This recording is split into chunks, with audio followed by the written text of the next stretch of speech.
this is a small instructional video on how to check your oil level, how to blow out your oil coolers and the condenser of the dryer.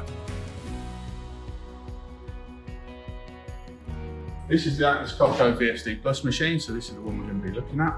So first things first, always make sure it's stopped before you check your oil level. Give it at least 5 minutes to let the oil settle so that you can see the reading properly. We take our panel key, remove the door on the side where the oil vessel is, which is this. And on the side you'll have your filler gauge. Now on this being a brand new machine, you can see that the oil colour is quite clear, but the oil level should always be towards the top. This is your filling point. Always be careful if you have to open this and make sure that the pressure is reading 0 bar before you do. And always crack it slightly first as well. If it hisses, wait for it to stop because there could be anywhere up to 13 bar depending on what pressure you're running in this vessel. Top it up through there, wait for it to get to the top there, put that back on again. But what we normally say is, if you're having to put oil in the machine, it could be that it's got a leak, or it could be that it needs servicing. But either way, it's probably best to contact Anglians to come and have a look.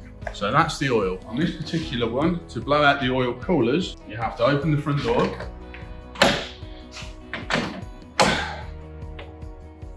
And the oil coolers are behind this plate.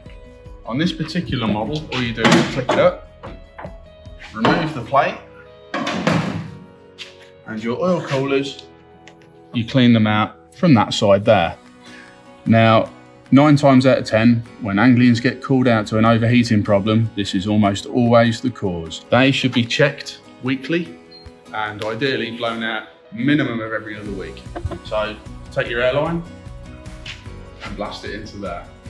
One thing we will say is you must make sure it's electrically isolated before you put your hand in there, because that's where the fat is. So drain the machine down like you would to do the oil, isolate it, lock it off, make sure it's dead, and then carry on, blow that out. You can use full pressure air to blow out the oil cooler. That won't damage it at all. However, there is one more thing you need to blow out. If it's a full feature machine or you have a dryer, even if it's external to the machine, it will look like this. The condenser of the dryer is not quite as sturdy as your oil cooler.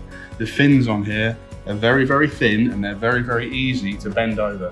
So if you're using airline, keep your airline at a good distance away, because if you push it too close, the air pressure will bend those fins over.